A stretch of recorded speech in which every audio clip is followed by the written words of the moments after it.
nama saya Lena Oktaviani dari Prodi Pendidikan Ekonomi, Fakultas Keguruan dan Ilmu Pendidikan Universitas Kuningan.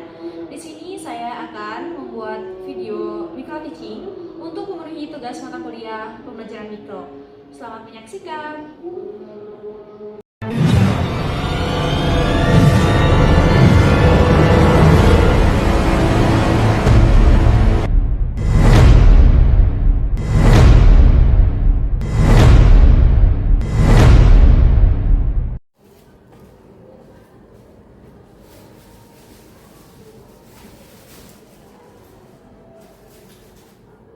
Assalamualaikum warahmatullahi wabarakatuh.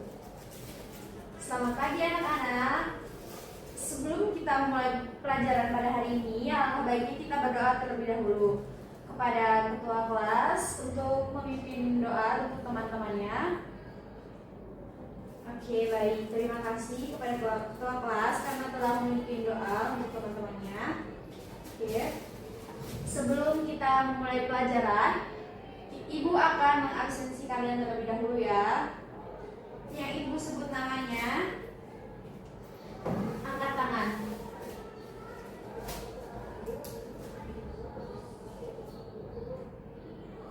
Angga hadir.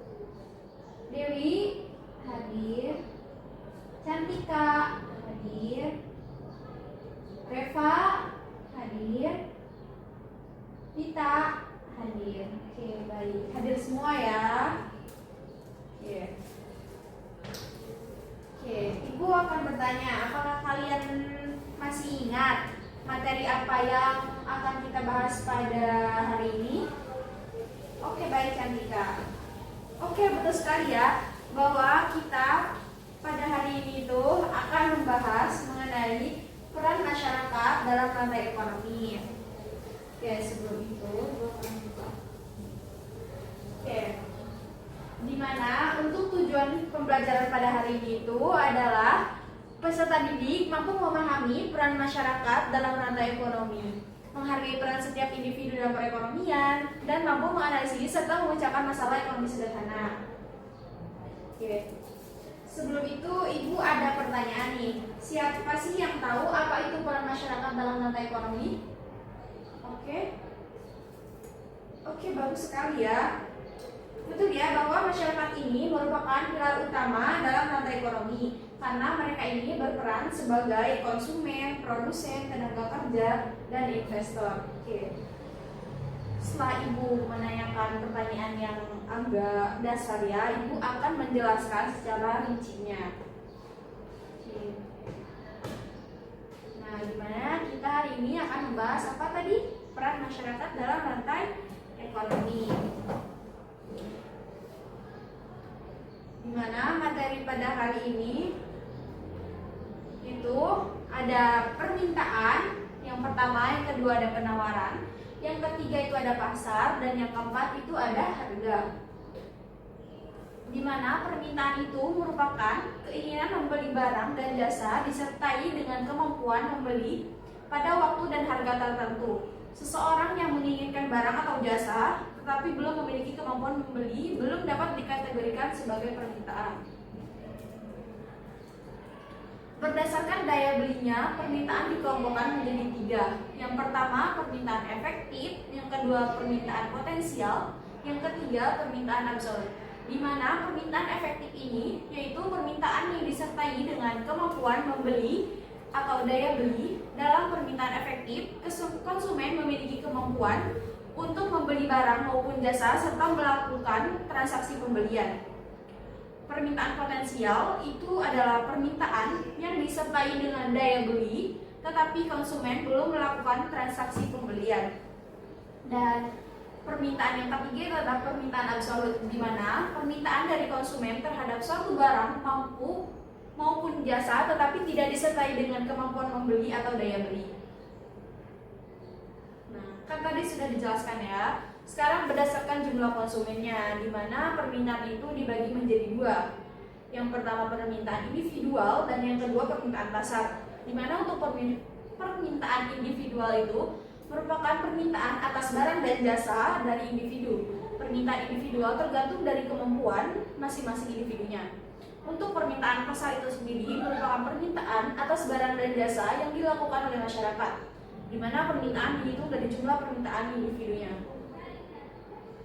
Selanjutnya itu ada faktor-faktor yang mempengaruhi permintaan, di mana ada 8 faktor-faktor yang mempengaruhi permintaan. Yang pertama ada harga barang dan jasa, yang kedua besar kecilnya penghasilan, yang ketiga selera seseorang, yang keempat kualitas barang, yang kelima harga barang substitusi, yang keenam ada komplementer, yang ketujuh ada jumlah penduduk, dan yang terakhir ada ramalan masa depan.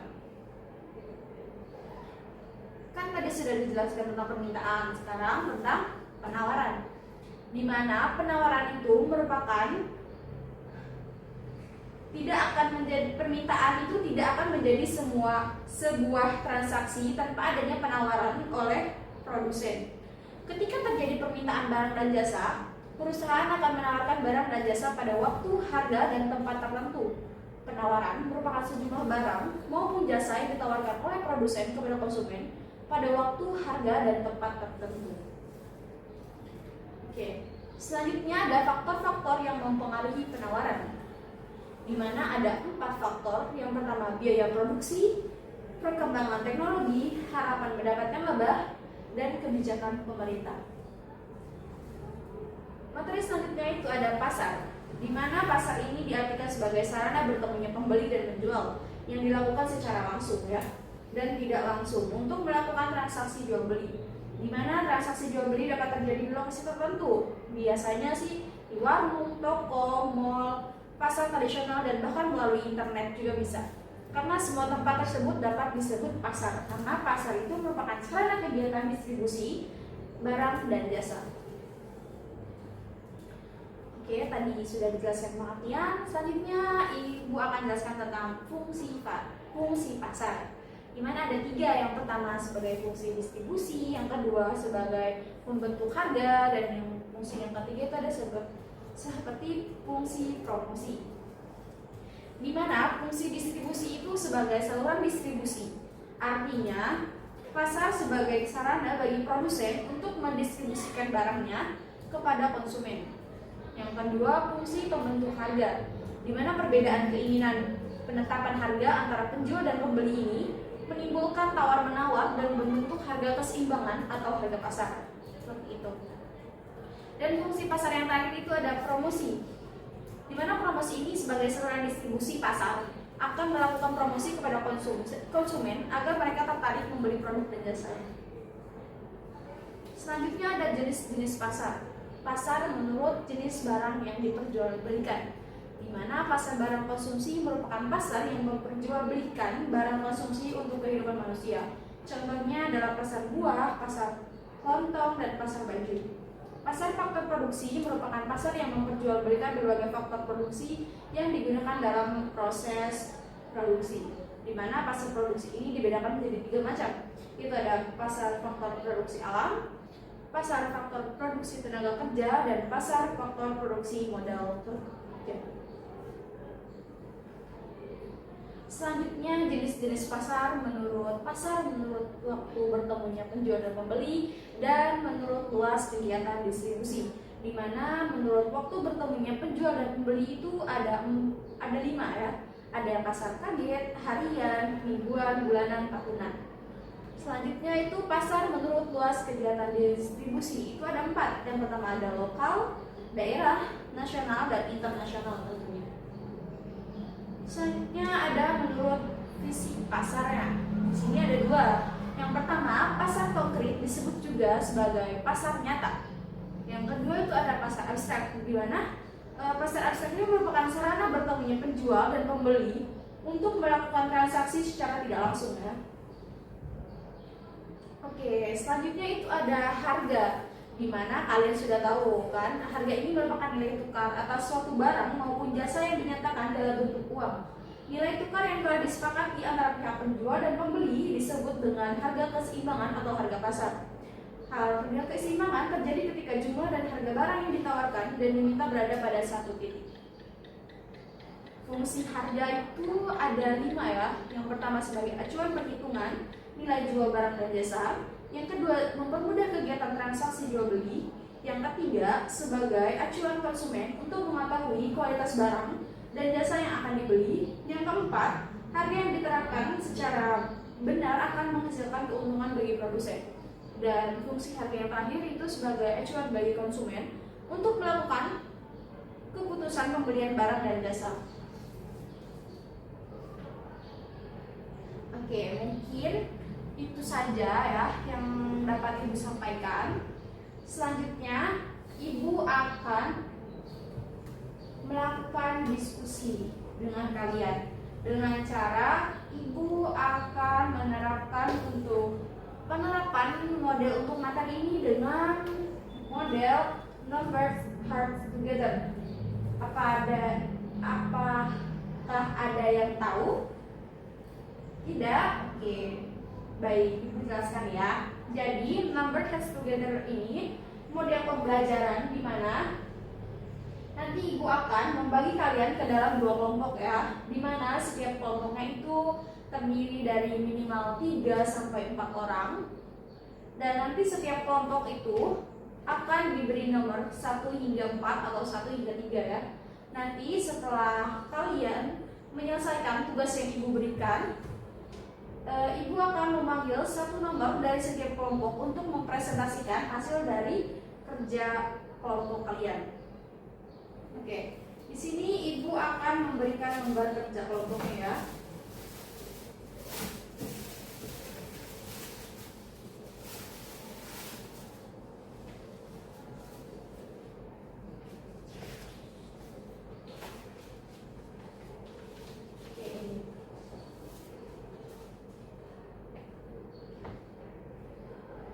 Oke, baik. Di situ kan ada 5 soal ya, dimana nanti kalian bekerja sama untuk menjawab pertanyaan yang telah Ibu tanyakan dalam lembar kerja kelompok tersebut.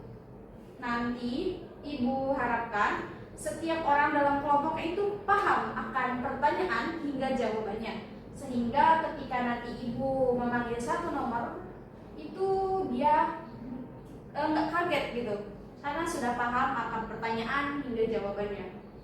Ibu akan berikan waktu 30 menit untuk menjawab pertanyaan tersebut. Silakan ya untuk menjawab.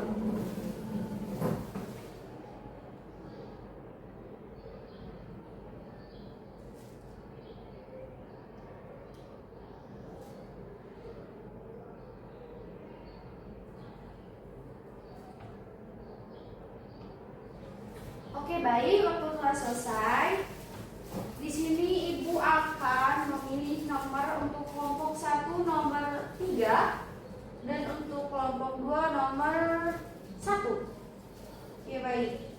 Harap siap-siap ya untuk mempresentasikan hasilnya. Oke, untuk kelompok 1 silakan jawab dan presentasikan hasil diskusi kalian. Oke, bagus sekali ya. Untuk kelompok 2 silakan. Oke, bagus juga ya. Oke, berarti kalian paham ya akan materi yang tadi Ibu sampaikan. Paham. Oke, bagus sekali. Oke. Apakah kalian tahu nih kenapa Ibu memilih model pembelajaran Numbers Together untuk materi peran masyarakat dalam rantai ekonomi? Tepat sekali, karena dengan menerapkan model ini Ibu tahu ya bahwa setiap individu dalam kelas hari ini itu paham akan materi yang telah Ibu sampaikan, dimana kalian ini bertanggung jawab atas pemahaman yang telah Ibu sampaikan dan kalian itu paham ya. Oke. Setelah ini,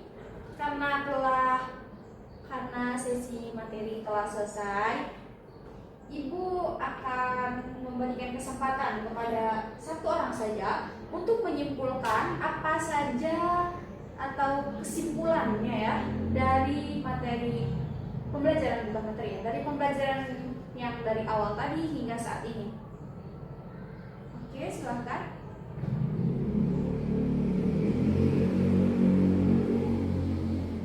bagus sekali ya. Oke, bagus, sangat menarik. Oke, betul sekali ya tadi yang dikatakan bahwa peran masyarakat ini dalam rantai ekonomi ini sangat luas ya, dimana mereka bertindak sebagai konsumen dengan membeli barang dan jasa, produsen dengan menciptakan barang dan jasa, dan tenaga kerja dengan menyediakan keterampilan dan tenaga untuk proses produksi dan distribusi. Selain itu juga masyarakat juga berperan sebagai investor dengan menanamkan modal dan penggerak inovasi dengan menciptakan ide dan kebutuhan yang mendorong pertumbuhan ekonomi. Partisipasi masyarakat dalam berbagai peran ini menentukan dinamika dan kesehatan ekonomi suatu negara. Oke, karena tadi Ibu sudah anggap kalian paham ya untuk materi yang telah Ibu sampaikan, dan kalian juga telah menyimpulkan apa yang tadi Ibu telah sampaikan. Di sini Ibu akan memberikan lembar soal evaluasi untuk kalian kerjakan secara individu.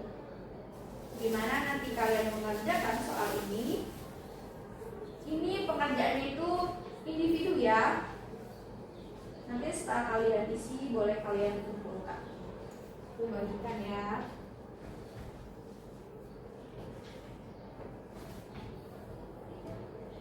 Ibu beri waktu 5 menit untuk mengerjakan soal evaluasi tersebut. Selamat mengerjakan.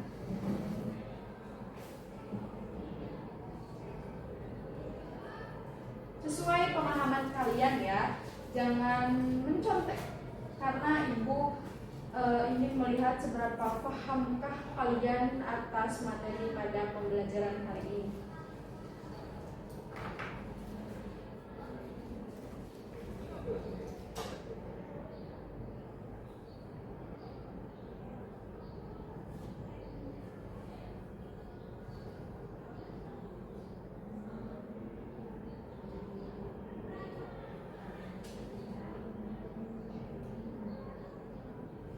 Oke, karena waktunya telah habis, Ibu akan mengambil lembar kerja yang kembali.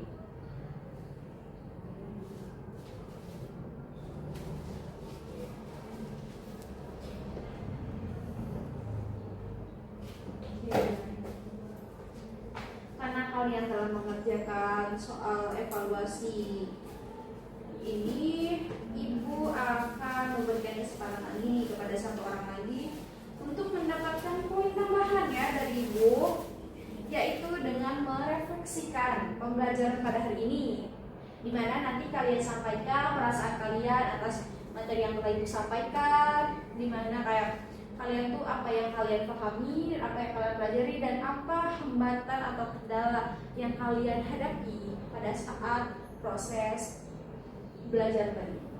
Oke, siapa yang mau? Oke, baik, silakan.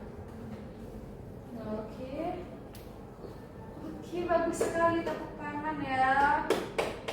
Oke, dari jawaban teman-teman kalian, kita dapat simpulkan ya, Ibu sih ya. Ibu dapat simpulkan bahwa kalian sudah paham ya tentunya tentang apa itu peran masyarakat dalam rantai ekonomi ya. Oke, Ibu ucapkan terima kasih kepada kalian yang telah belajar dengan serius ya. Untuk yang di belakang itu kalian ngobrol saja ya. Ibu harap di pertemuan-pertemuan selanjutnya kalian fokus ya akan materi yang disampaikan oleh guru. Oke, baik. Untuk pertemuan selanjutnya, dikarenakan ini materi terakhir dalam tema 3, jadi untuk pertemuan selanjutnya kita akan mengadakan kuis, di mana nanti 3 orang yang mendapatkan nilai kuis tertinggi dia akan mendapatkan reward dari Ibu. Oke, jadi kalian harus semangat ya untuk baca-baca, kalau bisa sih menghafal ya. Oke, dari kita satu tema ada berapa materi? Oke, bagus sekali, ada 4 ya. Jadi 4-4-nya harus dibaca. Jadi harus buka-buka lagi bukunya. Ya, yang kemarin belum mencatat ya, boleh lihat ke temannya untuk catatannya. Oke, baik. Karena hari ini pembelajaran hari ini telah selesai, Ibu ucapkan terima kasih kembali kepada kalian karena telah apa ya namanya, telah mengikuti ya pembelajaran pada hari ini. Karena hari ini hadir semua ya, jadinya kayak kelihatan itu semangat sekali gitu, jadi penuh kelasnya. Oke, mungkin itu saja untuk pembelajaran kali ini. Sampai jumpa di pertemuan selanjutnya. Kita tutup dengan membaca hamdalah bersama-sama untuk doa sebelum pulangnya, yaitu berdoa dimulai.